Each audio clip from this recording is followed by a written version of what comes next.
Good to see you all. So we also have our panelists ready today to give you a lot more insights about the particular topic. So I'm sure a lot of people might have heard Walmart and of course the country Japan. Great. Yes, greetings. So before we start, I just wanted to understand everybody's knowledge about Walmart in Japan. Have you guys heard about this brand called Walmart? If yes, you may drop yes in the chat box.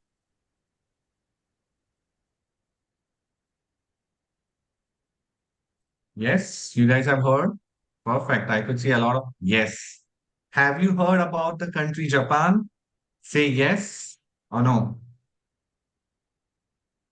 Yes, perfect. Now, I wanted to know, have you, yes, I could see a lot of yes with a capital yes also. They're like, yeah, Nitish, we know this. Okay. Now, I wanted to know if you guys know about international business. Have you heard the word international business before?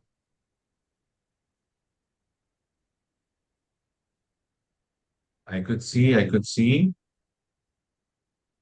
Perfect. So, since you guys know Japan, Walmart, and international business, let's start the show.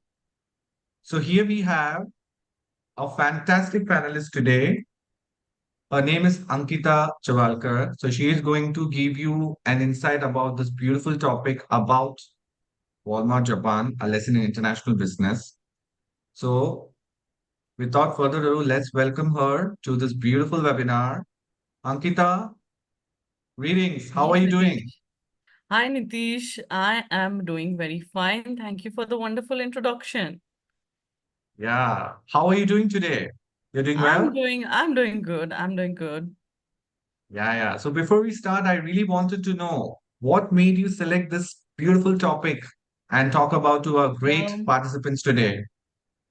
yeah, Nitish, very wonderful question. Actually, Nitish, being a faculty, I have been seeing as a student, okay, I have seen myself as a student, but I am a faculty. Now, why I'm saying that is because we every day go through MBA lessons in and out. We read about international businesses. We have been doing anything and everything to take lessons in MBA and understand the management concepts. But today there is something very unique about this webinar because we have come up with something which actually relates the management concepts to the real world life situations and how things change and how we can implement our management knowledge in the particular domain is what I'm looking forward to deliver today. We'll be having an interesting set of concepts which we are going to relate to in international business and understand lessons that we already take in MBA and how can we relate them to this particular situation. So that is what is very peculiar about today's webinar. Okay. Thank you for that joyous and insightful answer. So before we start, guys, I have like two things which I wanted to tell you. So after the end of this webinar, whoever has joined here, they will be getting a certificate of participation. But the idea is you need to be there for the whole webinar. And by the end of the webinar, you can always, ask your questions regarding the same because there will be a question and answer round at the end of the webinar. You can drop your questions in the chat box here. So let's start this beautiful show. Over to you, Ankita. Thank you, Nitish. Thank you so much. Hi, everyone, all the attendees. As I already, explained today, we are going to have a fun segment where we are really going to relate the MBA concepts to the real world life situation, one of which is Walmart Japan.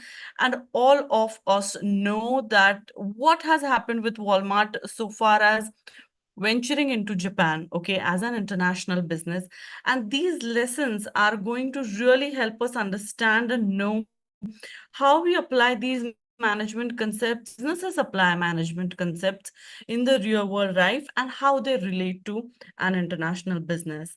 Now, going ahead, the first slide that we have chosen for you today is for you to know why companies choose to retail internationally. Now, there are a lot of reasons that companies try to choose and retail in an international market. Just imagine yourself going out to a store, a brand that you really love a lot. That particular day itself, you have, or from years, you have been deciding that I really love this particular brand coming from a particular place, and I really want to spend all my excess bucks behind this brand. That is what you might be thinking about. And that does indeed happen with all of us. So, why do companies, international businesses, try to retail in a demography, in a geography that is not very connected to their own land, but somewhere external?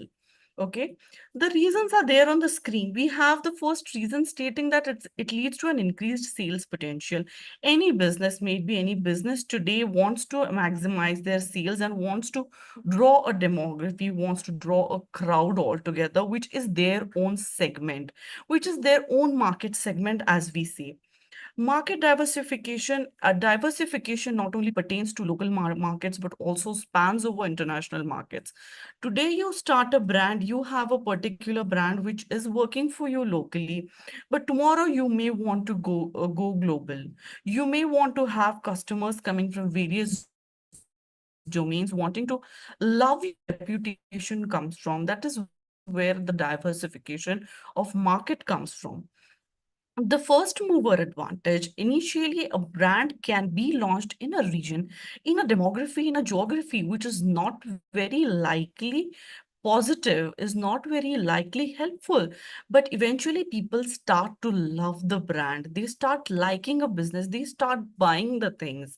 So there are so many brands. Eventually, as Starbucks started, people started knowing what Starbucks is. They started developing the love for coffee. As and when eventually Nike, Adidas, these are the highest brands. Tennis is the sport which has eventually made these brands the biggest brands that they are today. And they are being loved by all the people throughout the world. So that is what the first mover advantage is something about. Staying competitive with rivals, no matter what there are, when you have a business, you tend to have rivals. You tend to have competitive brands that are about to make competition in the international market, and you have to stay firm. You have to prove yourself how you're supposed to retail in the international market. Economies of scale, as in how the business starts, the economies of scale start growing. They start developing over a period of time. There are bulk purchasing discounts at the launch. You must be aware, you might be sure that you know the demography that you belong to. You go out in the market today, there is a new brand in the mall that you want to purchase from, but they have got beautiful and wonderful discounted offers coming for you so that you make a bulk purchase. That is what brands try to do in a retail market. Building a global brand presence perfectly, because today, if you speak out or say Walmart, everybody, I'm sure everybody might be knowing and might be visiting Walmart stores every other day, trying to get their groceries, trying to get anything and everything they feel like. That is what is the ease of an international brand. It provides you anything and everything at the cost that you wish to. Anytime and every time, you don't have to look for something peculiar and try to hunt for anything. They provide you with everything at a lesser price. That is what they are trying to do in an international market. Leveraging brand equity, they really wish to leverage the brand equity in the global market. They try to leverage that, hold on to it for a longer period of time. They have access to a diverse talent pools, because if you are trying to, I'm sure you guys must be going through Instagram and might be seeing a particular a brand which is in the name of McDonald's, but it's blue in color. So there is a specifically a region which has got McDonald's in blue color, and that is very specific to that particular area. Rest, everywhere you go out and you go to a MACD store, you see a red and a grayish combination. So this is what, this is what makes it unique. Okay, this is what makes the area, demography, the people joining in with the particular brand more unique. Sourcing materials cost effectively. Yes, indeed. If your demography is rich in minerals, is rich in the products or the byproducts that come from or that are to be made, that particular area isn't rich in those minerals, rich in those raw materials, rich in those resources. And that is the reason companies try to get into a retail business and try to market them in an international market. Going ahead, Nitish, I'm sure you might have seen Walmart's name in the Fortune 500, right? Yes, yes, definitely. Yeah. So now guys, let's just, have some brief on how Walmart has been and how Walmart has been that particular brand for so long, held on to the reputation that it has. So as you can see on the screen is the retail giant which appeared in the Fortune 500 list. So basically, Fortune 500 list is the list of top global brands that are doing excellent in international business. It's an American Walmart is an American chain of hypermarkets, okay, supermarkets and hypermarkets. Okay, so basically, supermarkets are the places where the retailing business is at the most ease. They are, you get anything and you just visit the store and you get anything and everything you wish to purchase, right from your daily needs to FMCGs to fast moving consumer goods, anything you feel like. Walmart has about 10,586 stores and clubs in 24 countries operating under 46 different names. So Walmart is indeed a very huge business. This is the massive footprint of Walmart, that its influence and its strategic positioning, okay, in the global retail landscape has set benchmarks for revenue and market, and these are unparalleled. These are not a common thing. These are not something which continuously happens with every other brand. So they really have set their reputation. They are really that renowned. And Walmart is the world's largest company by revenue according to the Fortune 500 list.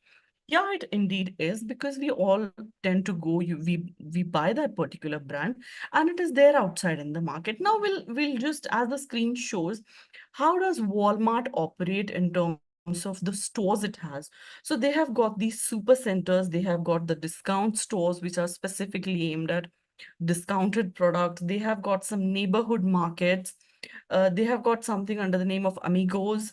They have got Sam's Club and they have pharmacy stores. So almost, as we can see here, Walmart has been covering almost every product that a consumer needs and wants to have. So this is what we see, that the brand has done real good effort and has built up a lot of reputation over time. Going ahead, we'll just have a look at Walmart's hybrid hierarchy of functional organizational structure.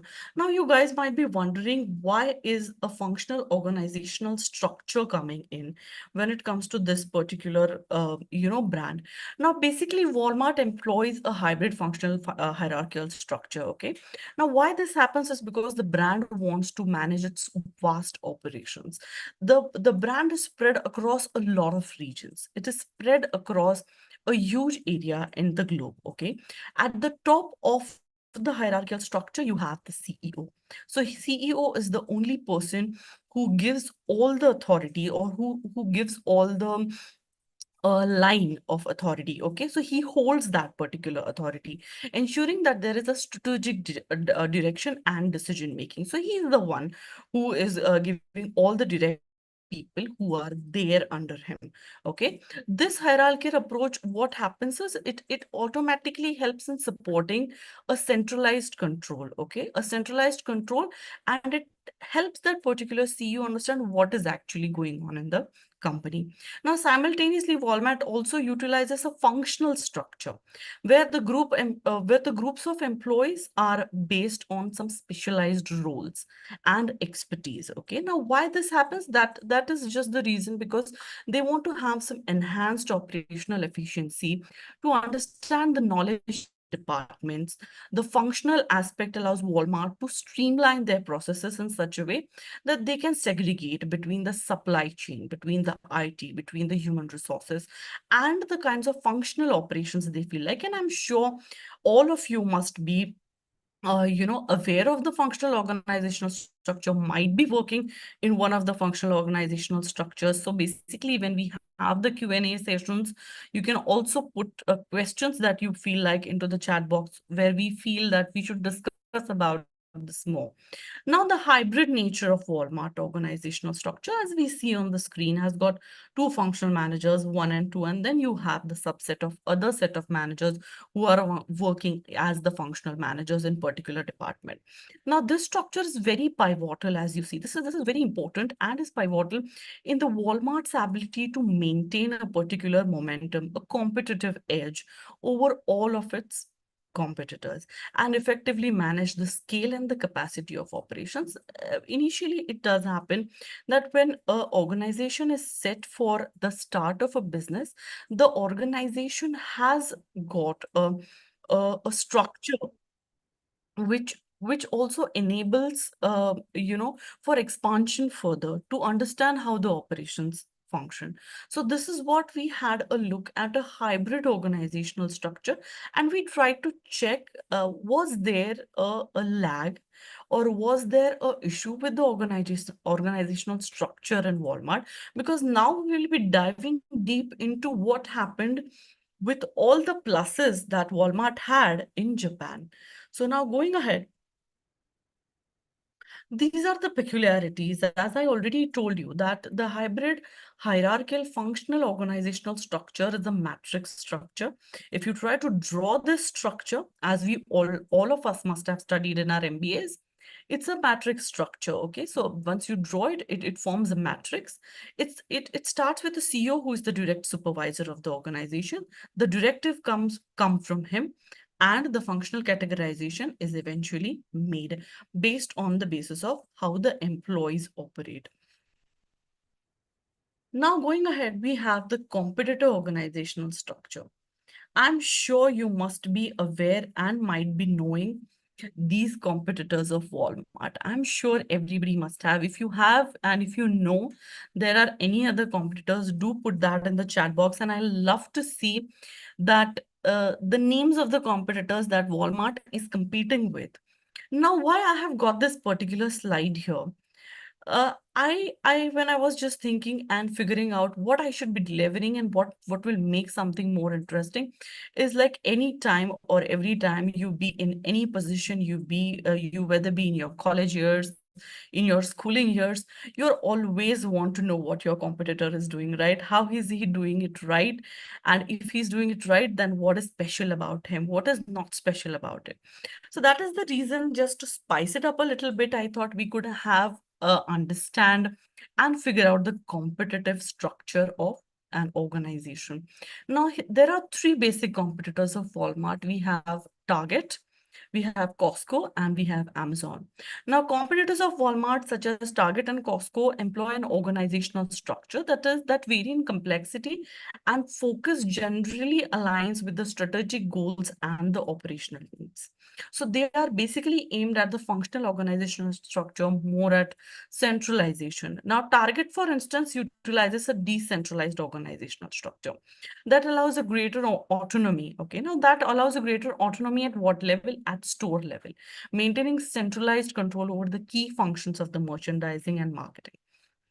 And now Costco is also having a matrix organizational structure where they lean more towards a more divisional form approach, and that is meant to eventually adapt to the local market conditions and to have a uniformity across all the operations that are there.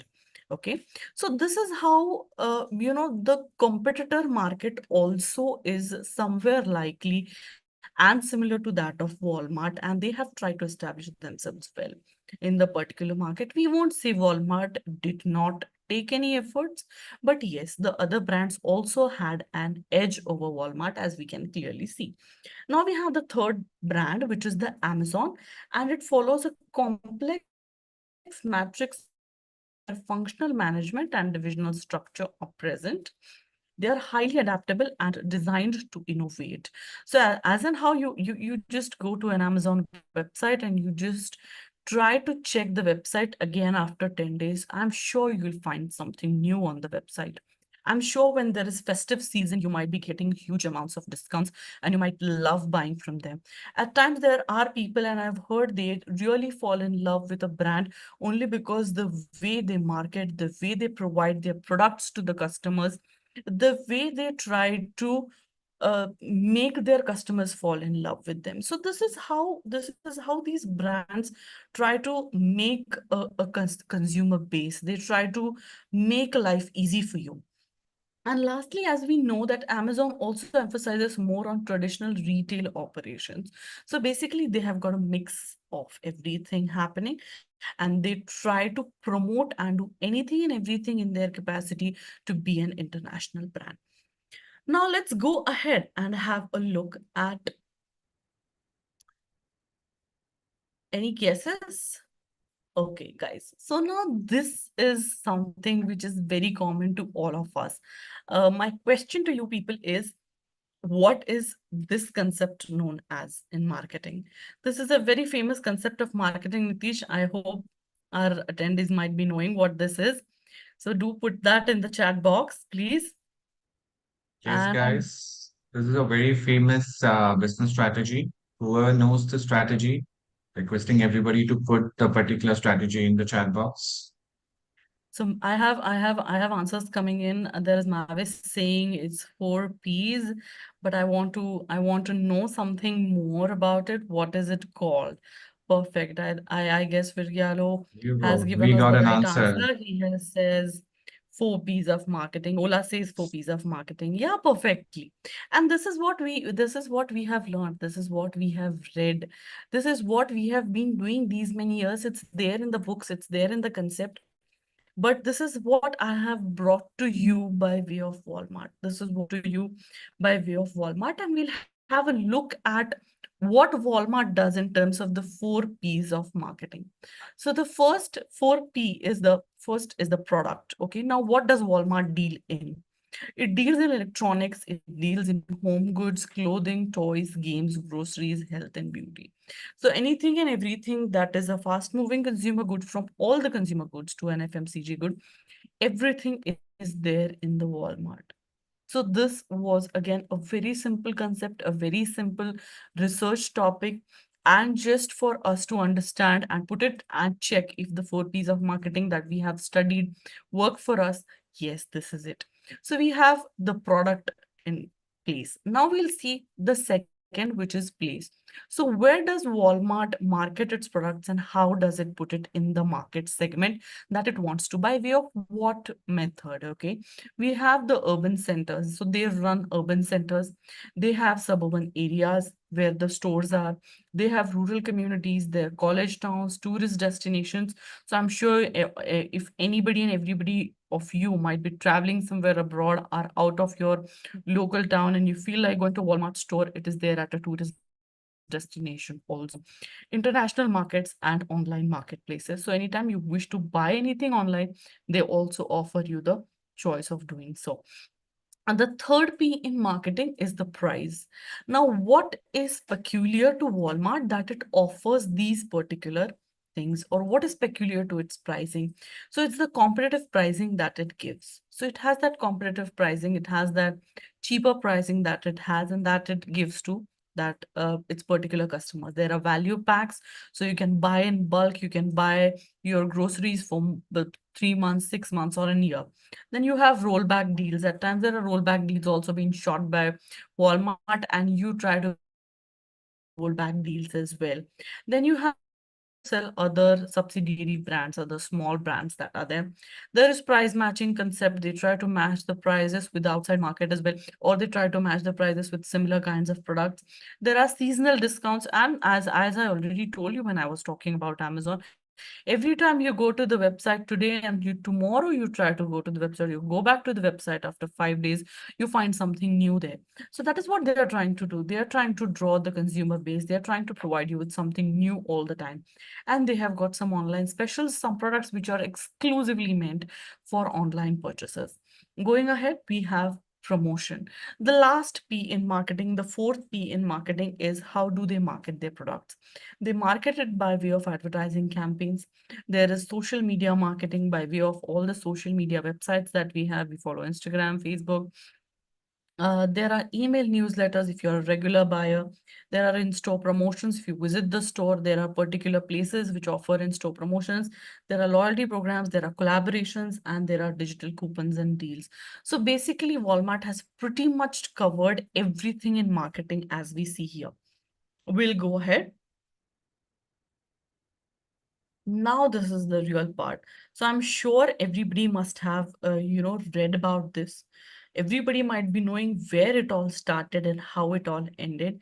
And I was very curious because when I was researching on Japan Walmart, I'm trying to check how did it happen? How does it reflect? How a brand like this couldn't establish itself? This is what we have. This is the answer to it. Okay. So we'll start with where it all started first, okay? So this is a case of Walmart's entry into Japan. As you can see, the picture says there's Walmart and CU. So CU is basically a Japanese brand which Walmart has collaborated with for making it familiar to that particular country, to that particular region, which is Japan. So it has entered Japan in 2002 with an aim of having a foreign strategy and joint venture, purchasing a large stakes in similar retailers. So eventually, when an international business has to expand in an international market, they have to eventually buy a huge stake in that particular market. They have to expand accordingly by buying shares in that particular market. So once you try to buy somebody or try to have or establish a control over a brand, you have to buy other subsidiary brands, you have to invest in them. So eventually a business can only be started and expanded by way of investment, as we can see here. So a joint venture is anytime a venture of two businesses coming in together and trying to collaborate in such a way to expand the brand, the larger brand. So this was the larger brand earlier. Walmart was a larger brand. It went to see you asking for a joint venture, and they thought they could buy a stake and start off. So it gradually takes control of ownership and starts increasing its investment as and how the operations progress, as and how the sales go high, as and how the sales reach the particular target they feel like. Now let's go ahead and have a look at what happened actually. So this is a timeline. This is a very interesting timeline that we have, which shows us the year-wise progress of what happened after 2002. After 2002, it came to 2004, where they first launched the pilot superstore in Japan region. And eventually, once they started launching after 2002, by the end of 2004, it did happen that it had to lay off the 25% staff due to not working of the particular store in Japan. So as you can see, the public response started falling down over 2 years of time frame, starting off from 2002 to falling at 2004. They started cutting their cost because they couldn't recover it, and the costs were cut by up to 6.1%, and they reported EBITDA itself in 2004 of $66 million. So as you see, a brand which was very reputed brand and a renowned brand failed to somehow, or the people couldn't accept the brand and establish there. Going ahead, we'll have a look at what happened in 2005. CEO announces loss of 108 million. The CEO resigned, and the Walmart increases the ownership to 42%. So eventually, as in how the businesses couldn't grow, the business couldn't establish itself, the CEO had to resign in 2005. And eventually, when 2006 started off, builds and opens US style distribution center. Now, here, as we see, as we are going through, we are seeing Walmart tried to change the way they were marketing its product. They did try to do something new. They thought maybe they will be accepted well in that market. See, again, when it comes to a reputational brand, it's very, very, very easy. It's not very easy for you to accept. It's not very easy for you to say that you didn't do well in an international market. So they just tried to make it as per the US stores because Walmart is a big hit in the US. So some stores showed profit. When it came to a US based store, some stores showed profit. They again reported a loss of 151 million, and the stake again got increased to 54% in CU. So eventually they start, as I already told you at the start of this particular slide, that they have to keep on investing and grow in a business. But with the amount of loss they had, how would they grow? But they had to, because the terms of the agreement or the venturing wanted them to, keep investing as long as they would establish themselves in that particular market. And in 2007, we have implementation of smart system where they tried to manipulate with the needs of the customers. They tried to put it across in such a way that they thought it would be welcoming for the whole of the market. Now, the last where it started to fall down, where it eventually started to you know not show any results was 2008, because they tried to invest eventually starting off with 40%, then 54, and then taking 100% stake, 100% ownership in CU. Now CU was also a retail chain which belonged to Japan, was specifically designed and meant to operate in Japan, and people were very happy with it. But then the collaboration wanted Walmart. The collaboration that happened, that eventually made Walmart to be that particular brand or take over CU. Now introduces merchandising, distribution, and logistics. In 2008, they thought they could expand. They could invest in merchandising as they had got 100% stake. They had covered up all the cost, given all the excess money required, the ownership money to CU. Then they thought they could diversify here and closes 20 outlets and 6% workforce. So almost 20 outlets had been closed down by the end of 2008, and 6% workforce had been laid off.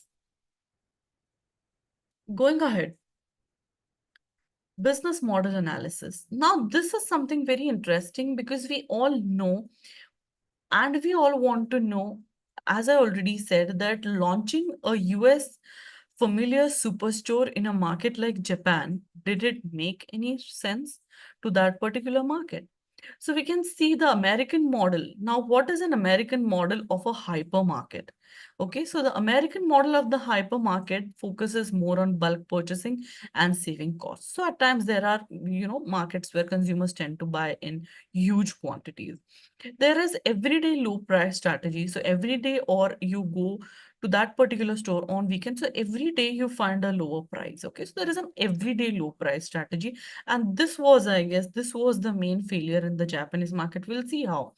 Then we have the strategic partnership with vendors. So basically, there are other vendors also, the local vendors that try to sell through that particular way, and there is a strategic partnership. Let's suppose you're buying an X product, going to a Walmart store, you really love that local produce, you're going for getting your favorite white bread, and you're just going there, you want to buy it, and you always go there and buy the same brand. You always buy the same local brand. So why do you do that? Every time it's available, it's never out of stock there. Why would it happen? That is the reason I have my business might be having a very good strategic partnership with my vendors. Personalized shopping experience, giving something which is very unique to that particular person. Let's suppose they might be announcing discounts on X amount of purchase. So that is personalized to me. I would want to buy more. I would want to purchase more. Acceptance by the customers are happy, they are satisfied, they love the way they shop. Okay, so that is what the American model is. Now we'll have a look at the Japanese model. Now Japanese model might be peculiar to that particular region because people there don't like buying in bulk. They like buying in small purchases. They normally want their produce to be very fresh every day. They would want to buy only for 2 days and not for the entire week. That is peculiar to their region, and that might be working for them. Now, almost 80% of the population, or 90% of the population might like it, depending upon what from where they belong to, how they have their daily household going. So this is how the small purchases look like. Now they have the quality over price. Now Japanese markets always want to have a quality product in their basket. They always want to have something which has got good quality. So quality over price is given preference. Japanese supplier relationships, and Japanese people might 100%, or Japanese businesses might promote their local suppliers. They might want their produce their way. Their own understanding of how they want their product is very clear. As we see here, they are very sure and clear about what they want from a market. And then there are Japanese favors collectivism. So normally they favor collectivism. They have this habit of favoring that collectivism. So this is how the models are different from one another.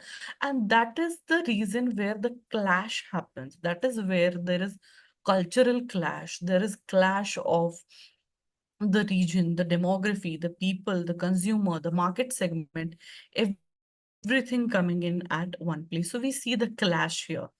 Now going ahead, we'll have a look at the one by one reasons where Walmart went wrong. Okay. Now the Walmart went wrong in many places. The first reason is the cultural misunderstanding. Whenever you go out in an outside market and you want to know your consumer base, you need to know what is their culture, what are the preferences, habits, choices, likings, and everything taken together, and why I should be doing that, why I should be having a cultural understanding of the consumers that I wish to target. So they tried to promote them. They didn't try to much take it by way of the Japanese market more. So it lacked research. Basically, they knew that they were the best, and I want to establish myself. I'm the brand. I'm a global brand, and I'll establish myself. But the research of uh, this would work or no in Japan was not there. So it was a lack of research. They didn't adapt to the Japanese culture. There were buying behavior differences. The Japan had tendency to buy in small lots, as we already saw. The preference in Japan is more to the fresh and local produce. They don't buy something that already has been stored as in cold storage for longer. Even if you go out and you want to buy meat, that would be freshly cut one. Okay, they would not want to have a meat which is already stored in cold storage for long. There are pre-packaged goods are not preferred. That is what I just said. They really want it very fresh and something that is fresh for that particular day or is day specific. There is high price with high quality for the Japanese. So every time high quality and high price is something which went with them. And this cultural misunderstanding was again the most biggest issue. And as you can see on the screen, Japan contributes to buying 40% world's luxury goods annually. It's not that the region is not very good in luxury buying. They are very good in buying luxuries. They are very good in understanding and buying luxuries. Let's go ahead. Have a look at the second reason. Where did Walmart go wrong? Inability to carry out a low cost strategy. Okay. So eventually when Walmart tried to put in and evaluate or wanted to introduce their own brand there, they wanted to put their own strategies into the market. So everyday low prices didn't work for them. They were okay to buy something at a higher price on another day. If it is low today, tomorrow it might be high. Common to American, Mexican, and Canadian markets. So basically, everyday low prices is a concept where every day the price of those particular goods don't tend to fluctuate. But this is very common to an American market or a Canadian market or a Mexican market. Cultural and population is different. The culture and population is 100% different. People might not want to buy whatever is there out in the superstore today and earn their profits through high volume of sales. So normally due to the high volume of sales, it might happen that they would want to market something, but that didn't work for them. Going ahead, we'll have a look at the next reason, which is a supply chain inefficiency. So again, which I said some time back, today you go and you want to have a particular product, the same product.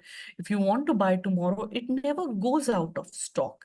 And this supply chain efficiency or supply chain maintaining is very important. Now, this happened because it might not be very well versed with the culture and might not know what people want the other day. So the close-knit supplier webs didn't work. Okay, they had the supply chain inefficiency. The local relationships were not very strong. They did not build a vendor relationship well. They had diverse suppliers which were completely impossible. They marketed only those goods which they felt were okay, but not the ones they wanted, the customers wanted. And Walmart relied on cost cutting more. They wanted to do the cost cutting initially because, again, expanding in a global market is not an easy task. You would want to cut your cost eventually once you try to fix yourself in that particular market. Now, going ahead, the next reason was the pressure from competition. Perfectly, because as I already said, that every time you would want to know what your competitor is doing. Okay, so there were domestic suppliers and there was an international competition. Two types of competition they faced. Japanese competitors, as you can see, the Japanese competitors were Japan Company Limited, Eon Company, Ito Yokado. Okay, so these were the international competitors which also were doing simultaneously well in that particular market, whereas there were international players, Carrefour from France and Tesco from United Kingdom. So Carrefour exited, and as you can see here on the screen, I already have put up a point which says that Carrefour exited in 2004 from Japan. They already couldn't establish, so I guess Walmart should have well researched about an earlier brand, about an earlier international brand who tried to establish but couldn't do well and find out the reasons why it didn't work for them. Tesco made large investments, but then Tesco again failed somehow, and cautious expansion and well thought out plans. So normally, Tesco somehow has survived, which I have read as per my research, and I knew that they had some well thought out plans. They had their plans in place. They knew how to eventually progress, slowly progress, intervene into the minds of the Japanese population. So this is how the pressure from the competition started coming in. Now, this is the pre-Walmart condition. Basically, once I start expanding into an international market, I do have a set out with that particular brand. As Walmart collaborated with CU, it underwent a significant period of financial challenges, which were in exclusively only the reason for the failure of CU in Japan itself. They couldn't figure out that there was a loss which CU was earlier making and had a lot of financial challenges. They thought they would overcome with investment. That didn't happen. CU was founded in 1956 and initially started growing with Japanese market. CU faced a lot of economic downturns during the recession in the 1990s, and somehow they started to, grow eventually, but that place in the market was not made. And Walmart once started, having leverage or trying to leverage in CU's infrastructure or market presence. Walmart's decision to partner with CU included a comprehensive examination of CU's financial history prior to the acquisition. They tried to do that. Okay, so as we know, they faced a lot of financial trouble. So these preconditions, when already a retail chain which is existing, and you would want to have a joint venture with them, is not doing well, then why would I collaborate with a brand like this? Then why would I rely on the brand entirely like this? So this is what the reasons were, okay? Now we'll move to the most interesting part again, Nitish, because Nitish, this was something we all have learned in our MBA, I feel. And if there are learners from our courses here, you might be knowing we every time, we every other moment bother you with an assignment asking you for a SWOT analysis, right? So this is the That's right. SWOT analysis we have. Okay, so we have conducted an extensive SWOT analysis of Walmart here, and we can see what were their strengths. We'll just brush up and go through them fast. Okay, so we have a global brand recognition. What were their strength? They had a global brand recognition. They knew their economies of scale were very high. There was technological expertise with them. The financial resources were apt. The experience of diverse market was perfect because they had a success in establishing other markets. Whereas if we see the weaknesses, they didn't cope up well with the cultural differences. The brand perception of Walmart was not very well absorbed. The market penetration went wrong.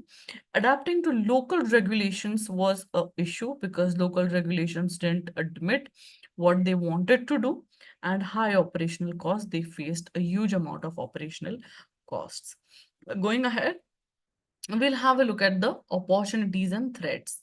Okay, so the opportunities and threats they had were basically the opportunities that they had were they had an e-commerce, they had a chance of an e-commerce growth, they had a good partnership and alliance with CU, they could have collaborated with some other local brand, they would have more diversified their product offerings, they could have provided some technological innovation, and then they could have also had sustainability initiatives in place, being one of the hot topics which every brand must look into as a CSR responsibility. What were the threats? The threats that they had were they faced intense competition from other brands, from the international brands, from the local brands. There were economic fluctuations in that particular phase in the market. There were regulatory change. There were regulatory changes happening in the local government. There were cultural missteps that were taken by them, and there was a market saturation. So we saw this SWOT analysis. And lastly, we have something which is also pestle analysis. And pestle analysis is also very peculiar when you're studying a business, when you're studying a management concept, when you are trying to understand. So I'm sure you guys can anytime pick out a brand and try to check for its SWOT and pestle analysis, and you right away will get an answer to how the brand is doing in particular day to day. And this is the peculiarity of our management concepts. This is the peculiarity of our MBA's courses, which, help us put in a situation which practically relates to the real world life. Now we have a pestle analysis where we have put it across. We have reasons that were evident and clear. So there were political reasons with government instability, international trade agreements and tariffs. So international trade agreements and tariffs are again very critical. This is the external environment of your business. You have to stick to. You have to look into what you are doing actually, and the Japanese labor law. So at times when you lay off people, you employ them and you lay off them, you tend to promise them for employment, and at the end there is a political pressure, there are market changes, there are government changes. So again you have to stick to what you're doing in an international market. Then you have economic changes by way of economic analysis. So you have to look into the country's overall growth. Japanese yen and other currencies differ by way of the foreign exchange rate fluctuations. So even that comes into play. These are very minute things, but these indeed affect the business. And inflation rates and interest rates. So normally people don't wish to, let's suppose something, an X product is very cheaper in USC, but the same in Japanese market, or the same in Japanese market might not cost that much, might be at a higher price. Coming to social culture, this is where I feel Walmart has failed in a way in understanding the social and the Japanese cultural preferences, understanding the shifting demographics of that particular area, influenced consumer behavior, influenced consumer demand, and the Japanese consumers 100% value quality over price. So this is where they went wrong. This is where they could have done better. Now, pestle analysis has again three major reasons, and then eventually we'll be looking at the exit of Walmart. So technologically, we'll have a look. So technologically, they are very diverse. They have offered anything and everything for the consumers. So there was e-commerce and digital platforms. There was technological advancements in supply chain, trying to make it more effective, trying to make it more cost-friendly, trying to make it higher performing in terms of at operational levels, leveraging technology for personalized consumer expectations. So normally, when a consumer wants to have a wonderful shopping experience, you try to change that particular website for him. And I'm 100% sure you might be observing your famous brand trying to change the logo, coming with a different season. Let's suppose you have FIFA coming in and there are sponsors for FIFA, so they try to give you some limited edition products, some limited edition merchandise which is specific. So they are indeed working, they are indeed working towards making it a better experience for themselves and for the consumers. And coming in again, we have the legal, aspect of the pestle analysis, where we have the Japanese laws and regulations, which are very stringent and specific to the businesses. They have protecting their intellectual property rights.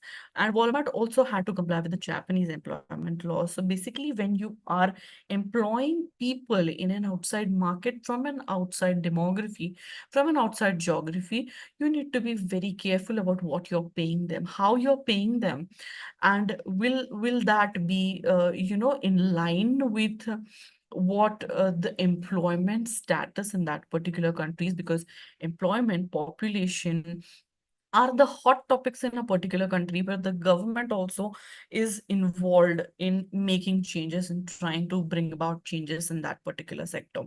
So this is how this is how it changes as per the legal aspect. Lastly, we have environmental, because as I already said, we have every businesses trying and wanting to contribute to the climate, wanting to contribute to the CSR. Okay, so CSR is basically responsibility, being one of the major aspects, trying to ensure that we are in line with the climate and environment. So environment and sustainability has to be highly promoted in today's age, where we are experiencing high amounts of climatic changes and sunstrokes and sunstorms, as you can as you know, because I was going through one of a very famous articles sometime back, 2 days back, which said 2024 is the year of a severe sunstorm, and everybody has to take care of themselves. So, environmental promotion, trying to initiate some cleaning initiatives, or trying to promote sanitation after what COVID has shown us. So, these are very necessary aspects in an international business, implementing green practices and trying to provide consumer friendly products, trying and promoting more of recycling, promoting to sustainability. So all of this is entirely a concept which has to be adhered to by way of an international business. Lastly, we'll just have quick look at how the exit of 2020 for Walmart happened, and then eventually, Nitish, I'll pass it on to you. Exit in 2020 for Walmart comes from the closure of all the stores in Japan. So by the end of 2020, however, barely Walmart tried to struggle, but 2020 was the last year for Walmart in Japan, and they started operating online then and there itself. So people who wanted a particular brand in Japan could now shop from an online store. The failure of low cost model, everyday low prices, didn't work for them. Then they tried to sell that particular stake, which was an 100% stake at 85% holding, and that was sold to a company named Rakuten and KKR, which was a Japanese brand. Rakuten now manages CU. So CU had already been dissolved at the earlier stage, which we know. And combined retail experience from CU. Now CU offers a combined retail experience with Rakuten and CU taken together. And these people are Japanese brands like Rakuten and CU are still the brands in Japan, which couldn't eventually help Walmart sustain. So as we know, this was the exit of Walmart from Japan, and this was by now you must have realized already did, and we already learned the management concept in a way which actually related to the real life situation. This is what we did. This is what we had been reading in books, and this is what really happened.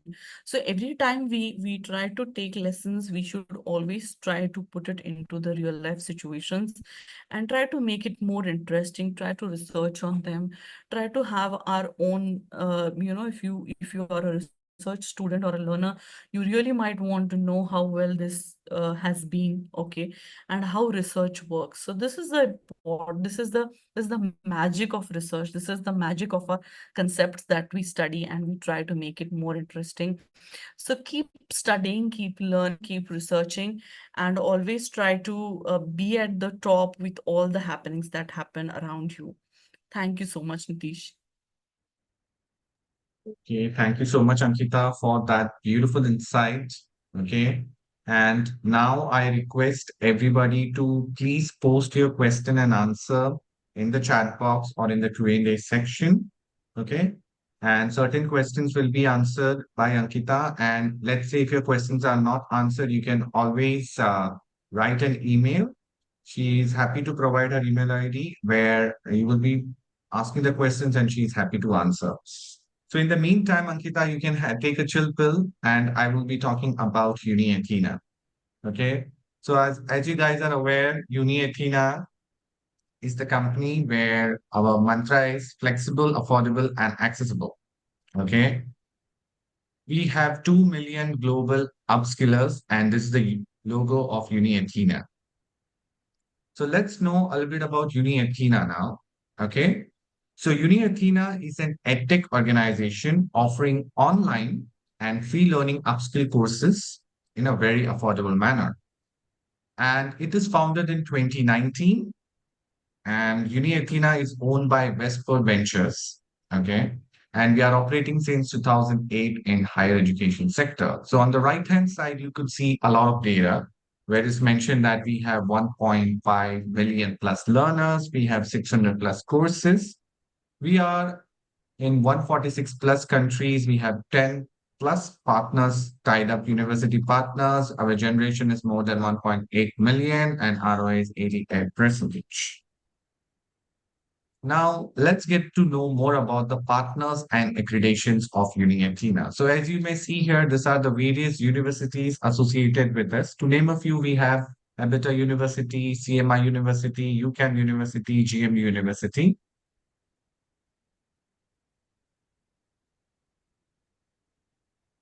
Now, let's talk about why you should enroll at UniAthena.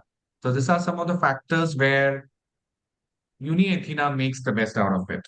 First is it is quite flexible payment. Okay, so you don't have to pay everything in one go. You might have seen various other competitors where you pay for the whole course in one go, then you realize there is no support, there is no assistance there. Okay, in that way, here at UniAthena, it is quite stackable. You pay as you progress so that you focus on one particular module at a time and then you are also focusing on its assignments and study material, and you're not wasting your hard-earned money. Second, it is 100% online. So everything here is online, starting from the video tutorials to the reading materials and the workshops. Next, it's a self-paced learning, right? You don't have to complete everything in one go, right? There is like a start date and end date for all the modules which you do or all the courses which you enroll. So there is a flexible course duration and you can learn at your own pace. Then, as you could see, a lot of university names which I told you. So all the university here are accredited university partner. Everything is recognized and legal globally and is accepted and by the end of the program, you will be getting a certificate from one of those universities which your course is attached. So for every course which you enroll, you will be getting a personal tutor and a mentor assistance or an academic associate who will assist you in every way through emails, through WhatsApp, through calls, to Google Meet calls and Zoom calls to make sure that your learning process goes in a very smooth and nicely manner. Next, modular course delivery. So courses are delivered module wise, right? There would be subject like module number one, module number two, module number three. In that way, your course is designed and it would be a module course delivery. Now, let's talk about the learner journey cycle. Okay. So this is how you can know how a learner feels at UniAthena. So as you could see here, the first step is enrollment. Okay, let's say after you select your favorite domain, right? It could be marketing, finance, data, anything. You get a PT assigned. Okay, then you will be getting an official email from us stating that this is like your personal tutor. He or she will be assigning you, and he is requesting for your time for an orientation session about the program, about the course, and everything. Then there will be like an SE executive throughout your program who will be giving you assistance on a regular basis. Those people will be assigning you with all your certification things, all your queries and things associated with the module.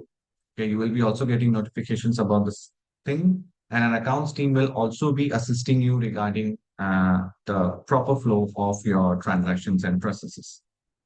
Then we have a module assignment submission date, which your tutor will be providing you. Then, so here at UniAthena, we don't have exams, we have assignments. So whatever you are doing here, your all of your study, all of your progress will be reviewed on terms of assignments. And this assignments would be like your regular questions. Like they won't be asking you what is the difference between that or what is the definition of that.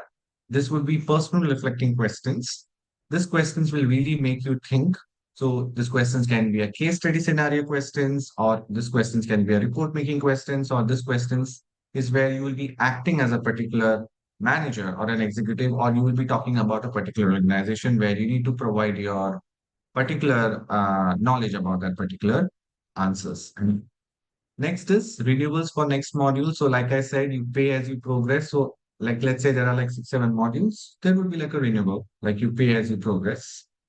Then, for every master program, right, we have a dissertation or a capstone project that usually happens at the end of this thing. So that's why it's kept in the end, right? So there, in that particular module, you will be talking more about the research, right? It would be like a very vast module where you will be doing a lot of data work, a lot of research theory to prove, and in the end, you will be creating a research report on your own. Once that is happening, your course will be completed. Then our team will be helping you to claim your certificate, and then how you that's how you complete the program here. So that's overview of our learner journey cycle. Now, if you have any queries regarding our program, you can always check out at www.uniathena.com, or you can always WhatsApp in this particular number. For any admissions query, you can always message this to email IDs. One is Fatima@uniathena.com. Next is admissions@uniathena.com. They will be happy to provide you with all the guidance and the things here at UniAthena. Now, let's talk about from our learners. So these are some of the testimonials from our learners where they had a very good experience. This is one of the testimonial from our learner called Amira Sharaf, who did MBA Marketing Management, and she was from Egypt. This is one of her testimonial. One more testimonial we wanted to show. This is a learner who actually enrolled with us in the course Master in Supply Chain and Logistic Management. This is the testimonial of our learner named Manuel. Okay, then, so that's a little bit about UniAthena, guys. I hope you guys got an idea about how UniAthena works. For more information, you can always check out our website. Now we are ready for the question and answer round. I'm hoping that everybody had put their questions. So, Ankita, there are a couple of questions, right, Yeah, which Nitish, I can see there are learners has very asked. interesting questions. Yeah, Yeah, yeah. please let me know, So Nitish, what am I supposed to answer? yeah, yeah. So one by one, I'll be like just asking you. And so, guys, just letting you know, we will be taking limited questions, and the remaining questions you can always email to Ankita, and she's happy to answer all those questions which is left unanswered. So the first question here is, it's asked by Jivita. She asked, could you discuss Walmart's recent initiatives or partnership which aims at diversity, equity, and inclusion with the organization? Well, basically, Walmart has been, Jivita, I know how Walmart has been doing a lot towards the CSR, and they have been recently launching very wonderful stores which are a higher grade or upper grade stores than what they currently have. Okay, so their offerings are becoming more and more diverse, is what I know as of my knowledge. And this is what they will be and trying to expand in near future. And well, looking forward to it. Great. So the next question is by Emily. So this is a question which talks about the strategic partnership and the supply chain. Okay. So she wants to know, what role does this partnership play in maintaining the Walmart Japan's market leadership and customer satisfaction? This is a very wonderful question, Emily. Thanks for the question. Because when I say strategic partnership with vendor, I mean I have to establish a relationship with my vendor which works a lot more for my trade, for my business, something that I wish to achieve, something that I wish to gain in a longer run. I have to be better off in long run. When I say my business is having a very solid strategic partnership, I mean I'm better off in long run in the particular trade or in the goal that I wish to achieve. And that is being better off in long run. That is what helps me for long sustain into the market, absorb what comes to me by way of the challenges, the threats that are, and it helps me hold on to the market position. So that is very essential when it comes to strategic partnership in a market. Okay, thank you so much, Ankita, for that wonderful insight. So Davis is asking, if you could just tell a little bit about a short version of like the SWOT analysis of the Walmart. Yeah, Levi Davis, I have gone through your question, and SWOT analysis basically is a very important tool in management and international business, which works with a four quadrant, which talks on the first quadrant is the strength, the second is the weakness, because these are two opposites, and opportunities and threats, these are again two opposites. So all of my strengths work with my opportunities together in a quadrant, whereas all my weaknesses and threats are something which I have to overcome in the longer run to survive in the market. So basically, all in all the four quadrants in that particular SWOT analysis work against each other, work with each other in order to understand what is required of me in a particular business. So that is what is SWOT analysis. Thanks so much. My next question would be, a lot of people are asking like, why is Walmart still popular among the other stores, and what is making this particular thing keep it, like to keep the trend This is, going, it's still popular yeah, according to you. Why they still got it? Yeah, yeah, yeah, perfect. I understood. See, again, it again reiterates to why I chose this topic to have a webinar on. Because, when a brand talks in itself, this is a brand which talks in itself, is a brand which talks for you. If there is a person who you are familiar with goes to the store every day or every other moment to a Walmart store, there you have the answer. That person is very familiar and is only addicted to that particular brand all in all.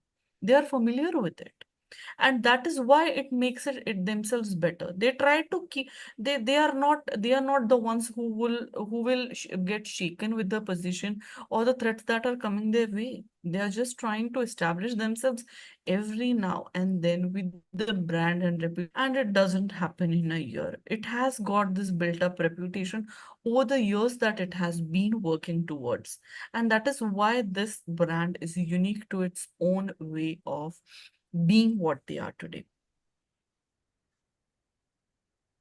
Okay, thank you so much, Ankita, for that answer. My next question is asked by actually three people, but I just collage that into one. So they talk about the CSR challenges.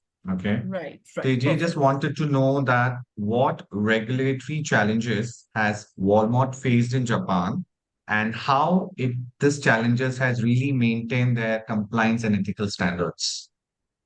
Yeah, here I guess, this is a very peculiar question to Japan in itself, because being a CSR and being a brand which requires, a lot of initiative, I'm sure there are brands who have been investing a lot, investing a lot in particular initiatives in CSR and sustainability. But here, having it done through, green practices, promoting regulations that promote sustainability, that provide support in environmental regulations, or something that works for a longer run in helping save the environment, reducing plastic wastage, or trying to introduce eco-friendly products which are altogether new to that particular domain will be is something which is very helpful and works in longer run towards environment and sustainability. Okay. Based on that same sustainable business practice, I have another question for you, which is asked by Anita. She asked, what sustainable business practices and initiatives has Walmart Japan implemented to align with the local environment regulations and expectations of the society? Yeah, I pretty much had answered that, but what happens is they had tried to promote some out of the box products which are really at times it also happens that you have to follow brand while you're doing so. So normally some kind of products which are very eco-friendly, having some eco-friendly cutlery plates or whatever that works best for that particular region and which that particular region is more dedicated to doing. So those are the initiatives that they have implemented on a larger scale. Okay, okay, okay. So we will take two more questions. Yeah, Okay, so the next question is, which talks about the consumer engagement and the community it has. Okay. yeah. So they wanted to know that how this Walmart Japan engage with the local communities and stakeholders to make sure that there is trust and loyalty beyond the Yeah, transactional perfect. This interactions. is a So very if you good could question just indeed, Nitish, because as I had run you through the the PowerPoint presentation, you can figure out that that local relationship has to come and has to be built over time by way of realizing what that particular local vendor or the partnership is doing actually in order to draw customers. That is the main crux of the situation. That is the main point which hits a business in a manner that it needs to grasp and absorb anything and everything comes its way. So I think that is very essential in terms of that partnership. got it, got it. So now we will take like the final questions. Okay. So this talks about the digital transformation. Okay. Right, right. So according to you, what are the innovative digital strategies that Walmart Japan should explore to make sure that, Okay. their market still stays in Japan and beyond? Yeah, perfectly. As I also said earlier, in one of my points, which said they are offering a very good customer experience, a personalized shopping approach. Okay. And, now there has been a lot happening on marketing level throughout the world. So all the brands are trying to compete with one another, trying to change anything and everything they want to attract customers. I hope, I think I would like to give an example of one of the brands. I'm sure our attendees might be knowing there is a brand under the name of Road Cosmetics, okay, which is owned by Haley Bieber, I guess. That is one of the brand which I know about. So that brand is particularly, marketing a product which has got a bath bomb, okay, with a body lotion inside it. So once you put the bath bomb into the water in your water tub, it again opens up and you find the product in your hand. So these products, the market, the segmentation, the need for marketing, the way of marketing has become so diverse. So anything and everything in guessing, making use of artificial intelligence to know your consumers better can be something which will drive Walmart as a different brand altogether. And they can have themselves introduced as something new. They can have introduce it as targeting a particular set of population. So this can be used and implemented in order to make a wonderful shopping experience for its customers. Okay, thank you so much, Ankita. So as we are running out of time, so I want you to drop your email ID in the chat box. Okay, so everybody, we apologize for not taking all the questions, but Ankita would be very happy to receive your questions on the email. So whatever questions you have, You can always write to her. Her email ID is ankita@uniathena.com. Am I right, Ankita? Yeah. Okay. Thank you, Nitish. And thank you so much, everyone, for joining this wonderful webinar. And thank you so much, Ankita, for taking this time to actually express your insight about Walmart Japan. I feel it's a wonderful session, and this is some of the things which a lot of people doesn't know, but because of your insight, we got to know a lot of things about this. Thank you so much for your time today. Thank you so much, everyone. Have a wonderful weekend and take care of yourselves. Okay, then bye, everyone. Take care.